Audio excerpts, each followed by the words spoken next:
So, my dear friends, we gather today to remember our brother William, whose life proclaimed the good news of Jesus Christ and whose body lies here in rest. My friends, there are other acknowledgements too. Suffice to say, the life of Father William McGinty, as recounted in A Great Deal of Labour and Writing About, is testament to an extraordinary individual for his time, I must say, and one whose style and even vision of church would certainly create waves today, just as it did all those years ago.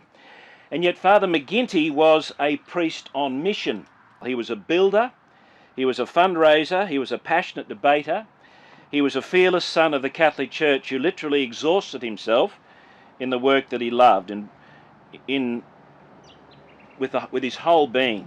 Nothing was done by half measure. It was all in and full on. I mean, he was dead at 52. And just think about that. From what I have read, it seems McGinty was not entirely spent, however, when he came north. His work in Ipswich established a bastion of Catholicism, and here in Bowen we cannot underestimate his contribution in establishing the Catholic Church that has lasted to this very day. McGinty was a leader, and maybe even a one-man band, and yet he was able to engage the community and the wider community, both Catholic and non-Catholic alike. Not everyone agreed with him, but a kind of begrudging respect, I think, was offered him wherever he went. People didn't always agree, but they thought, this man's got guts. He's got the ability to say things, and we don't agree with them all, but we respect his ability to speak. And really it was never about himself. He was a doer, a hands-on operator, a person to be reckoned with from the moment he boarded the Sea Nymph, which sailed for 4 months on its way to Sydney in time for Easter of 1847. McGinty was interested in doing the best he could everywhere he went.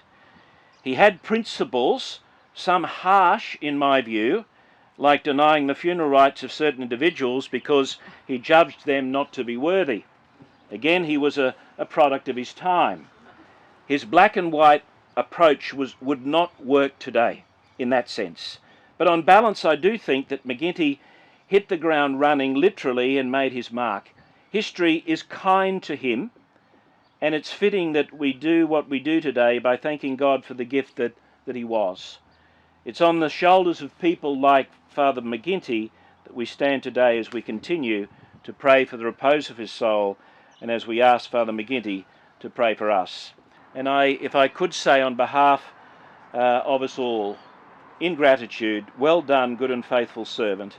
I now happily launch something of Father William McGinty's story, encapsulated in this book, A Great Deal of Labour and Writing About. Congratulations, this is something we will all treasure.